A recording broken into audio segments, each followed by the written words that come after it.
Mud, Aqsa, silver बीच, यहाँ पर बीच के ऊपर सैंड माफिया सैंड चोरी कर रहे थे।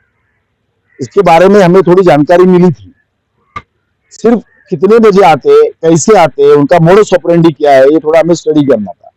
जब भी हमारा स्टडी पूरा हुआ, मेरे साथ इधर हमारे महेश पाटिल जी है, यहाँ पर प्रमोद यादव है, और भी कभी सारे कार्यकर्ता थे। हम लोगों ने एक बार मार्कआउट किया कि कौन से टाइम पे आते हैं, और परसों के दिन हमने रात को 1 बजे एक जगह पे ट्रैप बना के रखा था, और बराबर हमारे ट्रैप के हिसाब से 1:45 बजे लोग वहां पर एक 8-7 लोग बालू चोरी करने के लिए पूरी गोनी गोनी लेकर वहां पर आ गए, और उन्होंने गोरी में बालू सैंड भरने का काम चालू किया। उनका ट्रक आने वाला ही था, क्योंकि पूरा ट्रक टेम्पो लेके आते, और हर रात को ये होता है।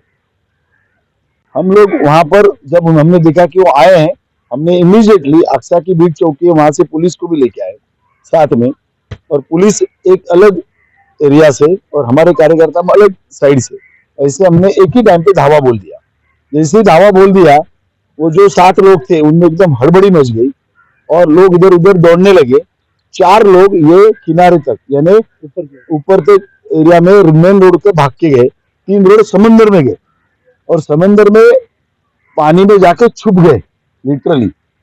और आप सोचिए, पूरा अंधेरा था, भर्ती का टाइम था, ज्वार का टाइम था, और पानी में गए, और फिर वो छुप गए पानी में, तो हम पकड़ नहीं पाए।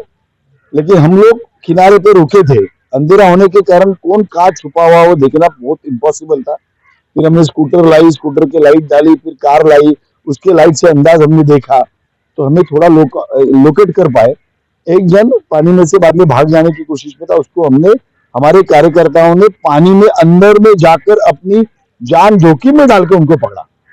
पकड़ने के बाद हम उनको, उनका जो मुखिया था, जो नाडार, विशाल नाडार, उसका घर हमने बोला हमको दिखाओ किधर वो रहता है, तो उसके मोहल्ले में गए।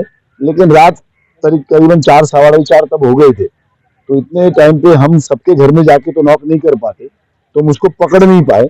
लेकिन हम जो हमारे साथ जो जिसको हमने पकड़ा था उसको लेके पुलिस स्टेशन में आए। पुलिस स्टेशन में हमने बोला, बाद में पंचनामा हो गया, तलाटी को बुलाया, लेकिन वो आ नहीं पाए। लेकिन दूसरे दिन आए, और FIR अभी दर्ज हो चुका है। अब ये एक बात है, मेरे सवाल 2-3 है पुलिस से। यहाँ से 1 किलोमीटर डिस्टेंस के ऊपर पुलिस स्टेशन है, पुलिस की चौकी है अक्सा की, और रोज इतने ट्रक जाते हैं, टेम्पो जाते हैं, तो पुलिस क्या कर रही थी? आपकी जानकारी के लिए, हमें थोड़ा पुलिस के ऊपर भी शक है, जो है वो है। इसके लिए हमने जब पुलिस को 3 पुलिस को लेके आए, तब उनको ये बोला नहीं कि हम सैंड माफिया को पकड़ने आ रहे हैं। हमने उनको बोला मारा मारी हुई, आप हमारे साथ चलो, क्योंकि हमें थोड़ा डर था ये पहले इन्फॉर्म ना कर दे। फिर वही हमने झूठा बोल के उनको बीच तक लेके आए, और फिर बाद में उनको उधर आने का बताया ये ऐसा ऐसा है, तो उनके पास भी कोई चारा नहीं था। तो ये चीज है कि पुलिस का इसमें जो रोल है वो थोड़ा संदेह का है। नहीं तो रोज इतने टेम्पो जाएंगे और उनको मालूम नहीं है, बाजू के अक्सा में से भी हो रहा है।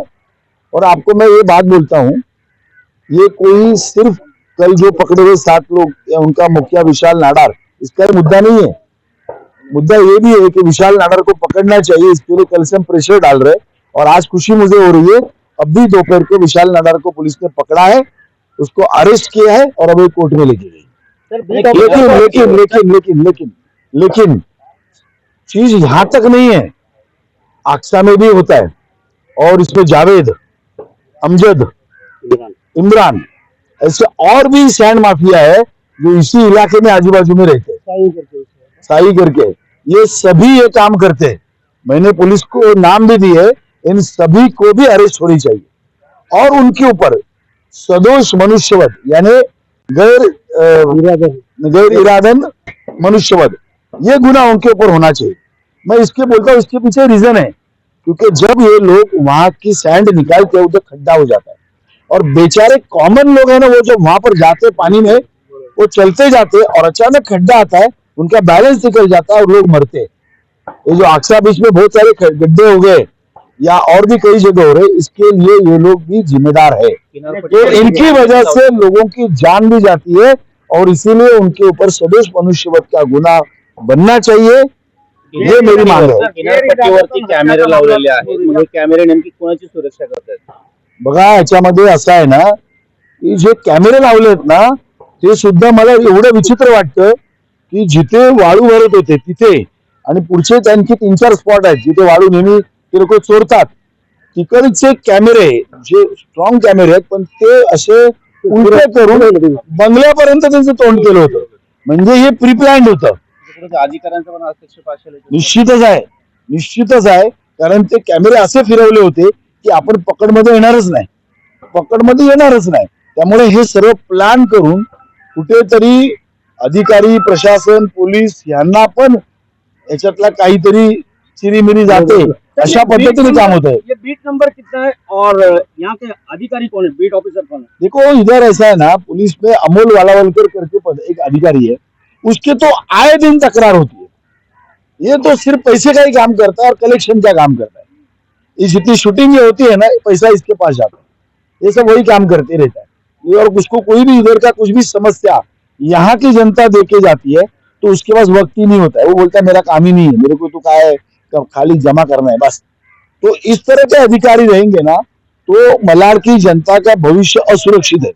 सबसे बड़ी चीज इसी मुंबई में समंदर से आकर लोगों ने मुंबई पे बहुत बड़ा हमला किया था. आपको मालूम है कसाब कहां से आया था? वही मैं आ रहा हूँ कसाब कहां से आया था? यहाँ से आया था. इसके बावजूद भी ये हालत है. अभी वो दाना पानी बीच के ऊपर तो पुलिस चौकी भी बनाई है. यहाँ पर कोस्टल सिक्योरिटी का कोई मामला ही नहीं है. तो प्रशासन का उतना ध्यान है ही नहीं और पुलिस का तो थोड़ा भी ध्यान नहीं. पुलिस को इसके बारे में बहुत से फीडबैक दे रहे हैं और आज मेरी पुलिस से एक खुली मांग है कि आपने ये जो पूरा नेक्सस है सैंड माफिया का इस पूरे नेक्सस के ऊपर काम करना पड़ेगा आपको.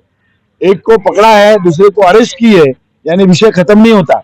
उस दिन 7 लोग वहां पर थे और आपको ये बात बताते हुए मुझे दुख भी हो रहा है.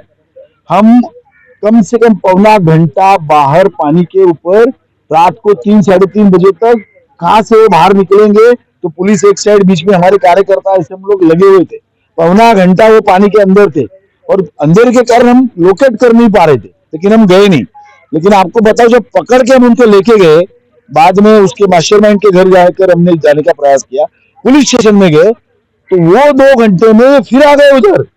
ये फिर आ गए वहां की गोनिया वो लेकर गए वो फावड़ा बिवड़ा था वो लेकर गए और एक ट्रक फिर भी आया उधर उसके निशान पहिए के वहां दिख रहे थे. तो वो पूरा जो रेती था उन्होंने अंदर बालू सैंड उन्होंने भर दिया और लेके गए.